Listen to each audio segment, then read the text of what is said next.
Hello friends, কেমন আছো সবাই? আশা করি খুব ভালো আছো। আসলে আমার শরীরটা খুবই খারাপ। আজকে লক্ষ্মী পূজা, দুর্গা পূজা থেকে শুরু করে আমার শরীরটা এতটাই খারাপ যে আমি নিজে উঠতেও পারছিলাম না। তাও উপোস থেকে পুজোটা দিচ্ছি। তো নিজের হাতে ঠাকুরের শাড়ি বানিয়েছি আর নিজের হাতে আলপনা ঠালপনা সব দিয়ে পুজোটা আমি করি। তো এখানে আমি আলপনা সাজাচ্ছি, খড়ি মাটি ভিজিয়ে আমি আলপনা সাজাচ্ছি।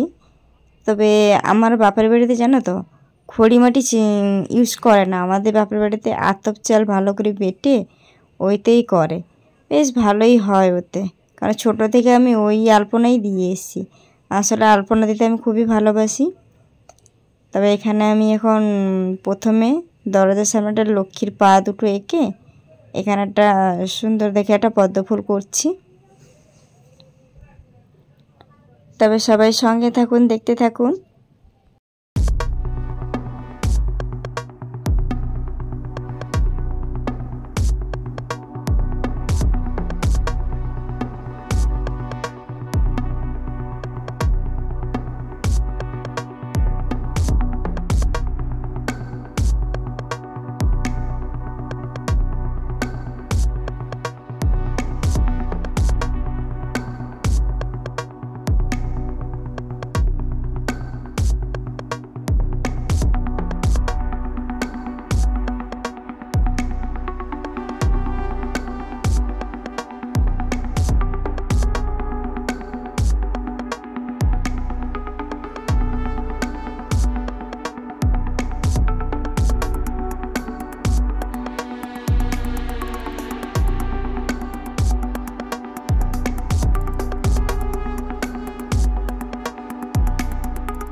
এখানে আমার পুরো আলপনাটা করা হয়ে গেছে। তো আমি বাইরে থেকে পুরো আলপনাটা আমি আপনাদের সাথে শেয়ার করছি। পুরোটা আমি দেখাচ্ছি কিভাবে আমি আলপনাটা করেছি। আমাদের ছাদের থেকে ছাদে আছে আমাদের ঠাকুরঘর, ছাদে থেকে আলপনাটা করে শুরু করে নিয়ে এসেছিলাম একদম বাইরে নিচে অবধি। তো আমি নিচে বারান্দাটা করেছি, এটা আমাদের ঘর। তো এই রাস্তা দিয়ে আমি সিঁড়িতে উঠে গেলাম, ছাদে দেখাচ্ছি।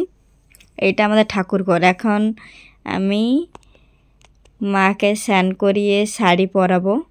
তো চলুন একবার দেখে নিই। এখানে আমার মাকে আমি এখন রেডি করাবো। মায়ের জন্য আমি নিজের হাতে ব্লাউজ বানিয়েছি, সায়া বানিয়েছি, শাড়িও নিজের হাতেই আমি বানিয়েছি। তো আমি নিজের হাতে বানিয়ে আমি আপনাদের দেখাচ্ছি আমি কিভাবে মাকে এখন সাজাবো।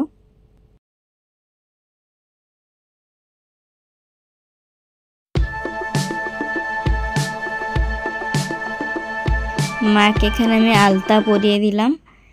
তো আমি স্নান করা মাকে স্নান করানো ভিডিওটা তুলে নিই, কারণ যেহেতু মা মায়ের স্নান করা ভিডিও তোলাটা উচিত নয়, ওই কারণে আমি ভিডিওটা তুলিনি। তো মাকে আমি এখন আলতা পরানো হয়ে গেছে, এখন আমি সিঁদুর পরাবো।